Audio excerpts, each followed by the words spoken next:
Bueno, entonces lo que nosotros vamos a ver ahora va a ser crecimiento en las poblaciones. Nosotros ya habíamos visto que las poblaciones eran un conjunto de individuos de la misma especie que vivían en el mismo lugar que y se en el mismo juntaban a tiempo. tomar agua. Ahí sí tenemos una población de cebras en Kenia, que sería África, donde se junta. Entonces la población, la condición es de que sean de la misma especie, o sea, son todos cebras, y que vivan en el mismo lugar y en el mismo tiempo. Entonces dice, ¿por qué estudiamos poblaciones? Entonces nosotros estudiamos, en realidad los biólogos estudian poblaciones para ver cómo van cambiando a lo largo del tiempo, ¿sí? Entonces, para ver qué cambios, qué factores van influyendo en que ellos cambien, esas poblaciones se hagan más grandes, más chicas o se extingan, o sea, cuáles son los factores que determinan el tamaño de una población. Por eso estamos viendo cómo van a crecer las poblaciones. Por ejemplo, entonces dice que los biólogos estudian las poblaciones para aprender cómo se relaciona y los efectos de sus interacciones. Ven, acá tenemos, por ejemplo, un ecosistema marino en el cual tenemos un montón de individuos y seguramente si faltara algún productor, o sea, los que son autótrofos y que son la base de la cadena alimentaria, se afectaría todo esto y probablemente todos desaparecerían. O, por ejemplo, si me desaparece un predador del rojo, por ejemplo, del pececito rojo, estos empezarían a crecer demasiado y agotarían de lo que ellos se alimentan. O sea, cada cambio que hay dentro de un ecosistema afecta a todos los demás. Entonces, por eso se estudian para ver cómo se afectan esos cambios. Bueno, yo acá les puse un ejemplo específico. Un terrateniense sería como alguien que tiene una finca muy grande en Australia y le pidió a su hermano que le envíe conejos desde Inglaterra. Entonces el hermano le mandó en barco 24 conejos.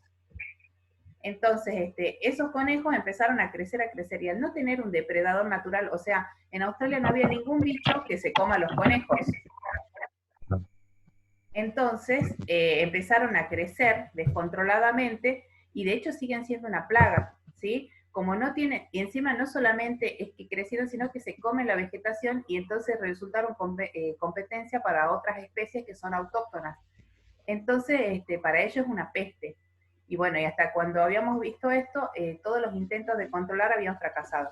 Yo en el trabajo que les di que ustedes investiguen cómo crecen los conejos estos australianos, o sea, a cuánto se calcula que crecen por año, en cuánto tiempo llegan a ser maduros reproductivamente, o sea, en cuántos meses ya pueden tener crías, y después, qué intentos hicieron para controlarlos, ¿sí?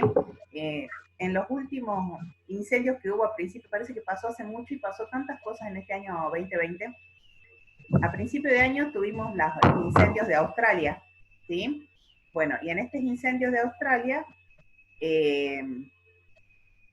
vimos que habían empezado, ahí salió la noticia que empezaron a asesinar, a matar camellos.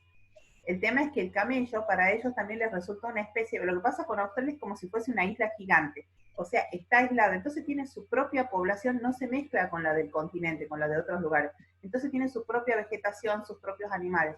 Y ellos llevaron camellos porque eran muy resistentes al calor, es una zona que es muy calurosa y en zonas demasiado secas.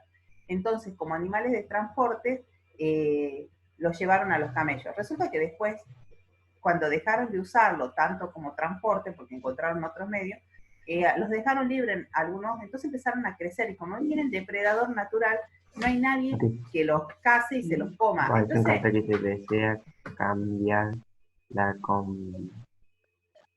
ver, entonces crecieron descontroladamente y después vemos que los australianos los estaban cazando a tiros, porque en realidad les pasa a ellos que un poquito, vieron acá que el conejo está tomando ese poquito de agua, bueno, a ellos las poblaciones australianas naturales sobreviven con esos charquitos de agua y sigue funcionando su ecosistema.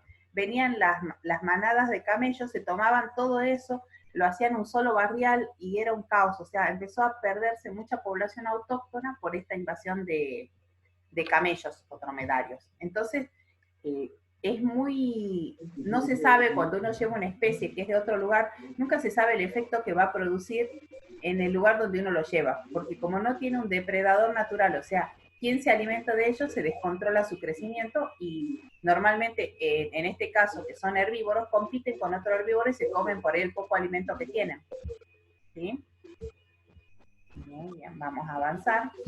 Nosotros tenemos acá nuestro propio caso, que sería, bueno, ahí tenemos, ahí pueden ver un conejo, estos son los conejos que están como plaga en Australia, ahí pueden ver un señor australiano con su típico sombrero porque el sol es tremendo allá, y nosotros tenemos acá nuestro propio problema en el sur, después yo se los di para que ustedes investiguen, pero se los muestro. Esto es un castor, al castor lo trajeron y se lo llevaron a Australia, no, a Ushuaia, bien al sur del país, porque el tipo de clima es muy parecido a donde esto se desarrolla, bien al norte en Estados Unidos, Canadá. Pero allá tiene su propio ecosistema donde él forma parte de este ecosistema y entonces su población está controlada. Lo llevaron allá y hizo desastres en el sur. Fíjense, eso es un bosquecito. Fíjense que destruyó una enorme parte de los bosques de ahí de Ushuaia.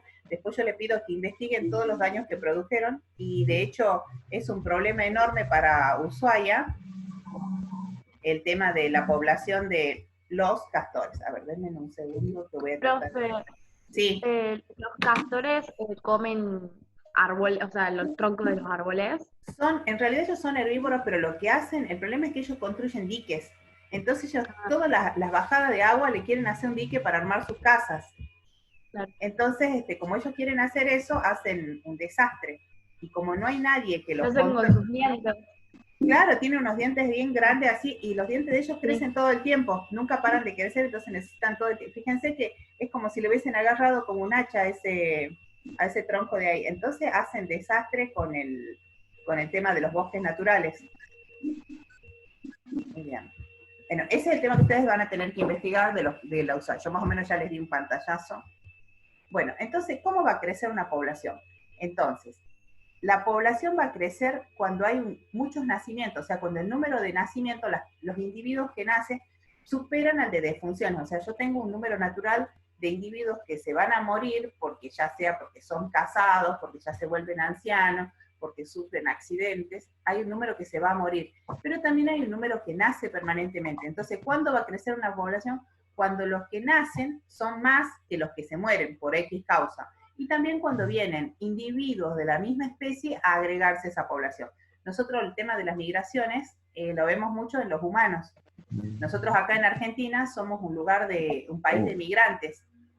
Hay un montón de, por ejemplo, tenemos descendientes de italianos, de españoles, alemanes, mucha gente de Perú, Paraguay. Claro, entonces nuestro país va aumentando su población, en una gran parte aumentó por las migraciones y después por los nacimientos. Entonces la población crece por dos maneras, por nacimientos y por migraciones, o sea, cuando llegan. Y se va a migración. Y después se va a achicar la población cuando se mueran los individuos o cuando se vayan. De esa manera, porque la población son los individuos que viven en un lugar y en un tiempo. Entonces, si ellos se van o se mueren, esa población va a dejar de crecer, se va a achicar. Después, la próxima clase vamos a ver un poco de población humana. Bueno, entonces vimos que para ver cómo crecen las poblaciones, lo que utilizan los biólogos son unos gráficos. En el gráfico, en la parte de abajo, fíjense que siempre que vean gráficos matemáticos, físicos, o acá en este caso de ecología, siempre el tiempo va a ir abajo, en el eje X acostadito. Eso me va a dar cómo va avanzando el tiempo. Y después el número de individuos va a estar en el eje Y. Entonces van a ir armando gráficos en determinado tiempo de cuántos individuos es esa población. Muy bien. Entonces vamos a tener, después de cómo crecen las poblaciones, vamos a tener dos tipos de gráficos que va a ser, que después se los explico a cada uno, que uno va a ser el crecimiento exponencial o el crecimiento logístico. Ahora les muestro cómo va. Miren, el crecimiento exponencial. Vieron que yo les decía, este es un gráfico cartesiano como los que vieron en matemática. En la parte de abajo va cómo va avanzando el tiempo. Uno depende del organismo, va a poner qué tiempo es. Por ejemplo, si está hablando de mariposas, las mariposas te viven una semana, 2 semanas, entonces el tiempo acá abajo lo vas a poner en días. Entonces pones 1 día, 2 días, 3 días, 4 días y vas avanzando así siempre el mismo lapso de tiempo. Si hablamos de humanos o de elefantes que viven años, yo podría tomar o por año, cómo va avanzando la población, o cada 10 años, suponiendo animales que sean más longevos, o por ejemplo en algunos árboles que viven cientos de años, entonces uno podría tomar los cortes del tiempo en mayor tiempo. Entonces el tiempo, la unidad que yo use va a depender del tipo de organismo que sea, ¿sí? Y acá arriba voy a poner el tamaño de la población. O sea, un individuo, dos individuos, tres individuos, o sea, y también va a depender qué tipo de población. Si estoy hablando de una población de bacterias que en una gotita tengo millones, acá voy a poner, por ejemplo, 1 millón, 2 millones, 3 millones. Si estoy hablando de los humanos de que hay en la Carlota, voy a poner de 100 en 100, supongamos, para que se pueda ver, porque nosotros andamos más o menos en los 14.000 habitantes, entonces pongo 1.000, 2.000, 3.000, y bueno, y entonces yo construyo mi curva de cómo va creciendo la población. En este caso, yo acá tengo que empecé suponiendo por 1, 2, y acá se fue duplicando, duplicando, duplicando, y es como que la población crece, crece, crece, crece, crece, y no se va a detener. Fíjense que esto, si yo lo alargo, tiene una forma de J.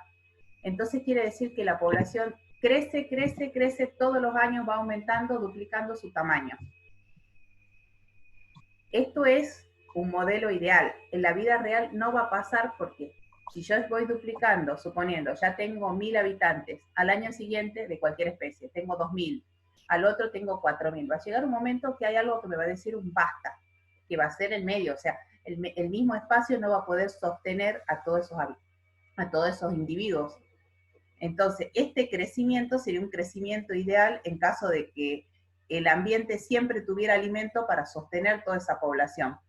Entonces, esto va creciendo, sería un ejemplo así, a ver, yo ahí tengo una bacteria, ¿sí? Las controlo a la media hora, ya tengo 2 bacterias. A la hora, ya tengo 4 bacterias, porque se van duplicando cada cierto lapso de tiempo. A la hora y media ya tengo 8. Y a las 2 horas ya tengo 16 bacterias, o sea que se va duplicando. De 1 pasé a 2, de 2 pasé a 4, de 4 pasé a 8, y de 8 pasé a 16. Esto sería un crecimiento exponencial. Supongamos yo tengo un vaso de leche, entró una bacteria ahí, que está tibiecita y le encantó el ambiente. Y se va a empezar así, 1, 2, 4, 8, 16, 32, 64 y así. Pero va a llegar un momento en que dentro de ese vaso de leche no va a haber alimento.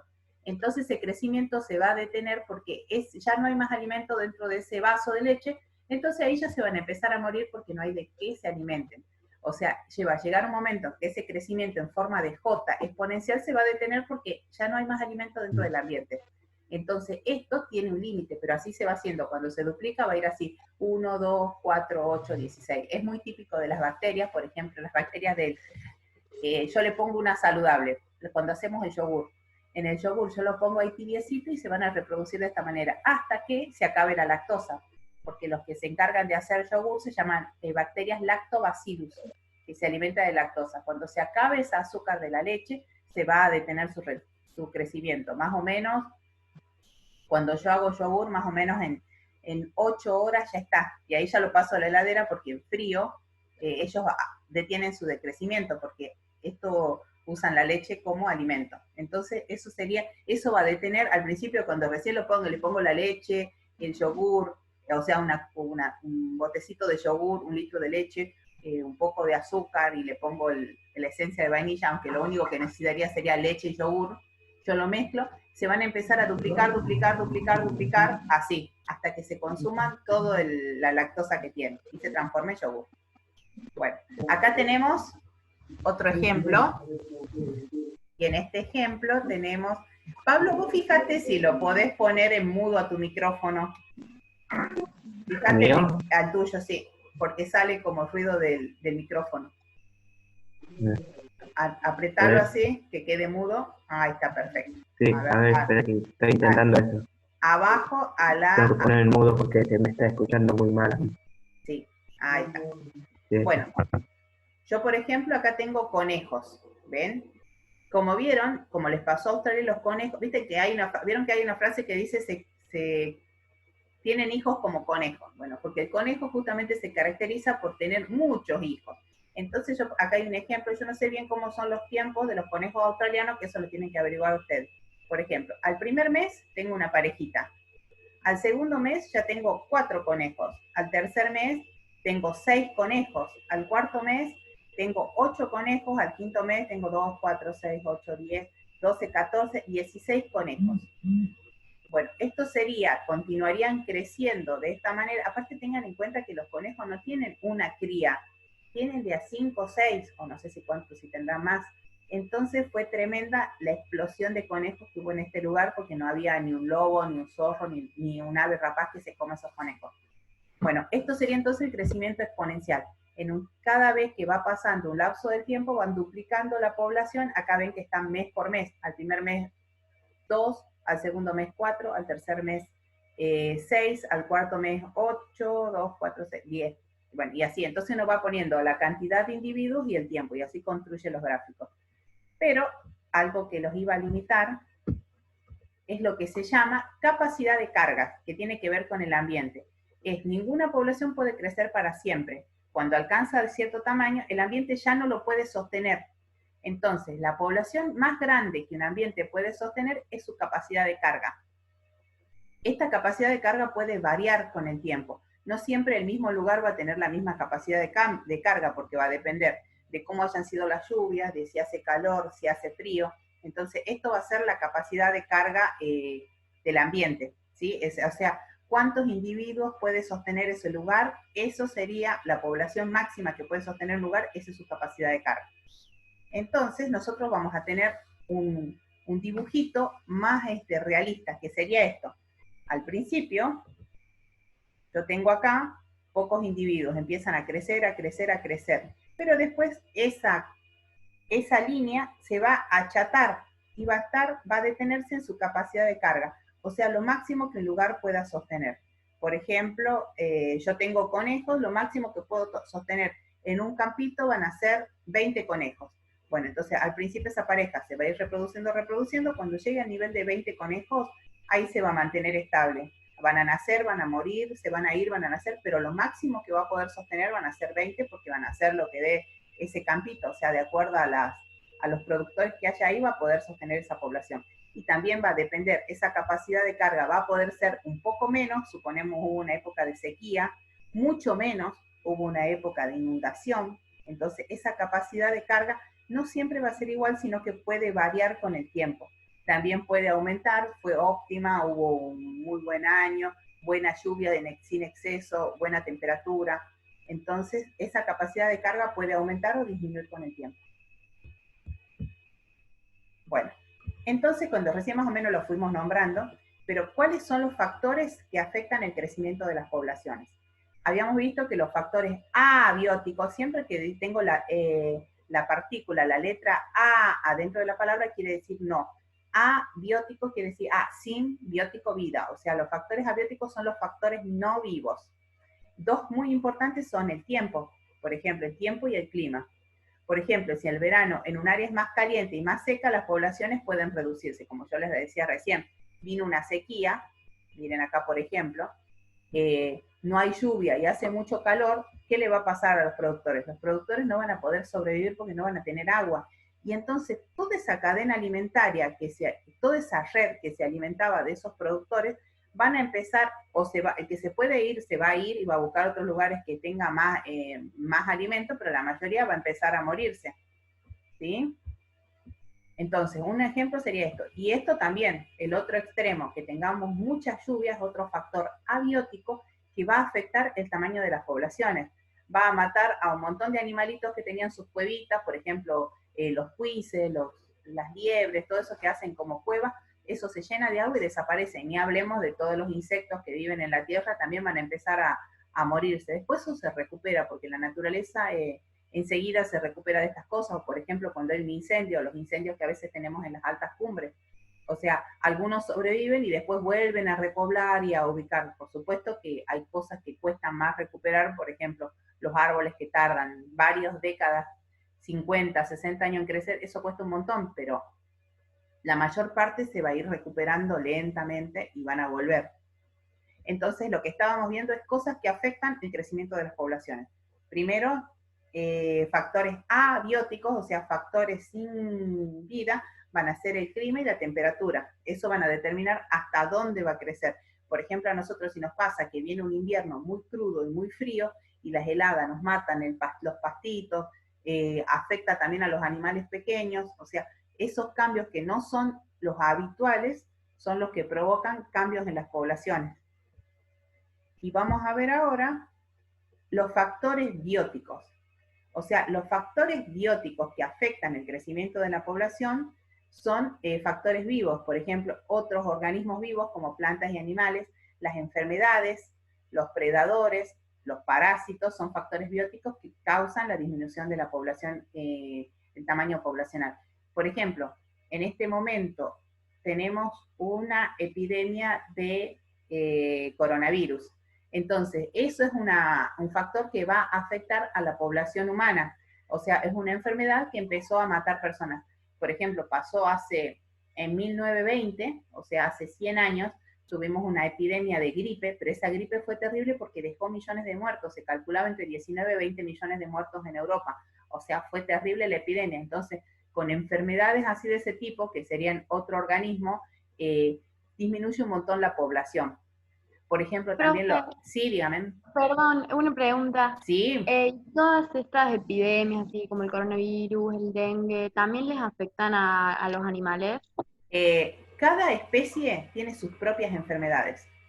Lo que sí puede haber, por ejemplo, lo que pasa mucho con las gripes, es que hay una versión que se guarda en los animales. Por ejemplo, tenemos la epidemia anterior fue en el año, ¿en qué año fue? En el 12, no antes, en el 10, en el 2010, que hubo una epidemia de gripe, porque se había recombinado, porque lo que pasa es que los virus, cuando entran a una célula humana, se desarman todo y se vuelven a armar. Entonces, se sospecha que un humano que trabajaba, suponiendo, en medio de esas avícolas enormes, porque donde mucho se propagan las enfermedades son en esas grandes criaderos de aves, en los grandes criaderos de cerdos, y ahí hubo una recombinación en que tomó una parte de virus animal, o sea, de ave, y una parte de virus humano, entonces se recombinó. Y esa nueva recombinación de virus resulta mortal porque ya no tenemos anticuerpos en nuestro cuerpo. Cuando nosotros conocemos una enfermedad, tenemos cómo reaccionar, pero como surgen enfermedades nuevas, por ejemplo, como pasa con el coronavirus,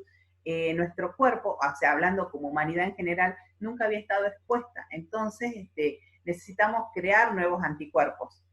Y eso pasa o sea, cada animal tiene sus propios bichos, sus propios parásitos, sus propios virus que los afectan. Incluso las bacterias que son tan diminutas, también tienen sus propios virus que los matan, que se llaman fagos, ¿sí?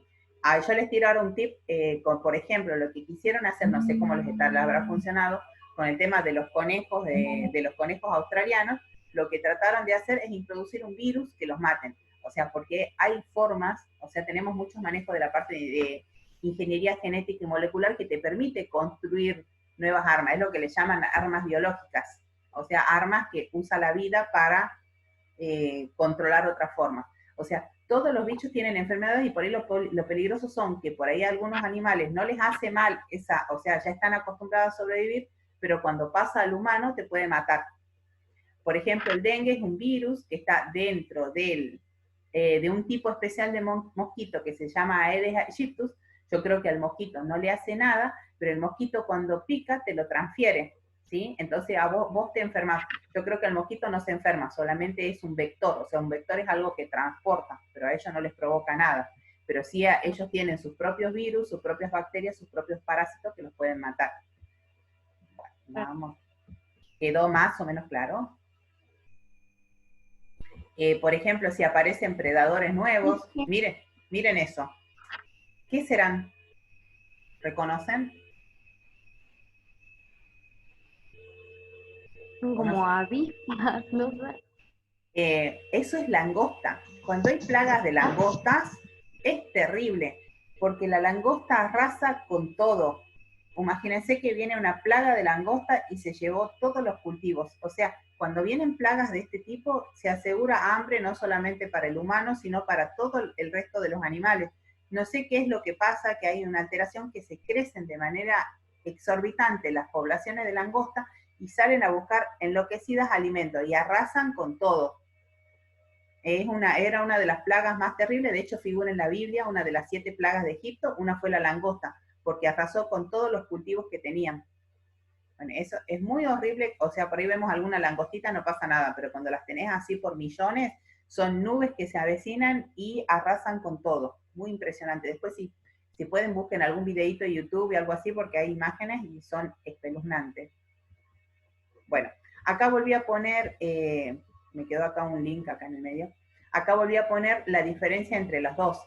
Acá es como si, esto es como ideal, como que una población se va a reproducir, se va a reproducir, se va a reproducir infinitamente para siempre. O sea, es algo ideal que no va a pasar porque cada ambiente va a tener su capacidad de carga. En realidad se va a reproducir hasta que se vea limitado en el alimento que hay. O sea, tiene una capacidad. Por eso, fíjense, yo creo que les había hablado del jaguarete en otra clase. El jaguarete tiene grandes extensiones de tierra donde él se alimenta. Por eso no puede haber otro, él compite con otro jaguarete marcando su territorio, porque en la forma en que él se alimenta necesita una gran extensión de territorio para poder sostenerse, y si hubiera otro no se podría sostener.